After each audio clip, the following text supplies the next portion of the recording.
கைப்பழக்கம் பண்ணுவீங்களா? அப்ப இந்த வீடியோ உங்களுக்கு தான். நீங்க நம்ம சேனலுக்கு புதுசுனா ஃபர்ஸ்ட் சப்ஸ்கிரைப் பண்ணுங்க. இந்த வீடியோவை முழுசா பாருங்க. அப்பதான் இதன் பயன்கள் முழுசா தெரியும். கைப்பழக்கம், மது அருந்துதல், புகைப்பிடித்தல் எல்லோருக்கும் இந்த பழக்கம் இருக்கும். இப்பொழுது ஆண்களுக்கான தனிப்பட்ட மருத்துவ குணங்கள் பத்தி தான் பார்க்க போறோம். அதுவும் கொட்டாப்பாக்கு பத்தி தான் பார்க்க போறோம். இப்ப உள்ள ஆண் பிள்ளைகளுக்கு ஒரு பிரச்சனை பார்த்தானா அது ஆண்மை குறைதான். அது எதுக்கு வருதுன்னா, சின்ன வயதில் கைப்பழக்கம், மது குடித்தல், புகைப்பிடிப்பதினால் வரும். முக்கியமாக ஆண்கள் கைப்பழக்கம் பண்றதினால ஆண் உறுப்பு சுருங்கி ஆண்மை தன்மை இழந்து இருப்பாங்க.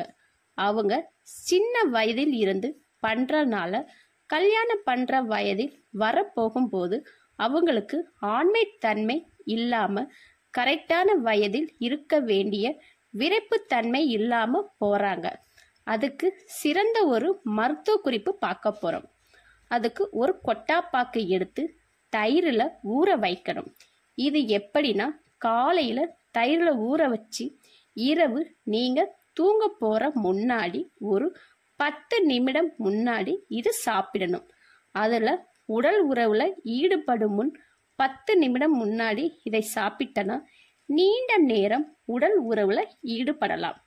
இந்த கொட்டாப்பாக்கு தயிரில் ஊற வச்சு நல்ல பலன் கொடுக்கும். அதுபோல விந்துக்கள் எண்ணிக்கை அதிகப்படுத்தல், விரைப்புத்தன்மை அதிகமாக்க, விந்துக்கள் கெட்டிப்படுதல், அந்த அளவுக்கு விந்துக்கள் வெளியேறாது.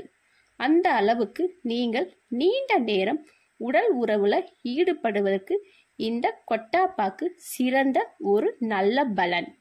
ஆண்மை தன்மை அதிகரிக்க நல்ல பயன் தரும். இந்த கொட்டாப்பாக்கு அப்படி தயிரில் ஊற வைக்கலனா, ஒரு சிலருக்கு பால் தயிர் பிடிக்கலனா அவங்க வீட்டில் வாழை மரம் இருக்கும்.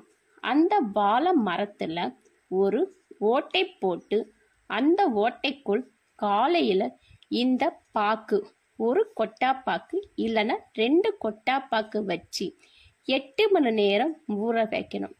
நல்லா ஊறுறதுக்கு அப்புறம் இரவு தூங்குவதற்கு முன் ஒரு 10 நிமிடத்துக்கு முன் சாப்பிடுங்க. நல்ல உடல் உறவுல இருக்க முடியும். நல்ல நீண்ட நேரம் சக்தியும் நல்ல ஒரு விரைப்புத்தன்மையும் கொடுக்கும் இந்த கொட்டாப்பாக்கு. முதல் இரவு என்றாலே பால்தான். பாலும் தேனும் கலந்து சாப்பிட்டால் தாம்பத்தியம் சுகம் அதிகரிக்கும். நீண்ட நேரம் உடல் உறவுல ஈடுபடலாம்.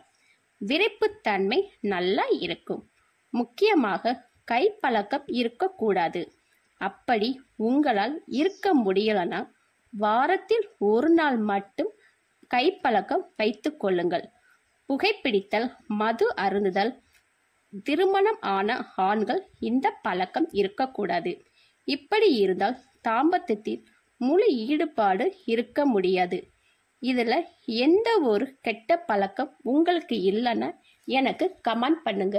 மேலும் இது போன்ற ஹெல்த் டிப்ஸ் தெரிந்து கொள்ள நம்ம சேனலுக்கு சப்போர்ட் பண்ணுங்க. மறக்காம லைக் அண்ட் ஷேர் பண்ணுங்க.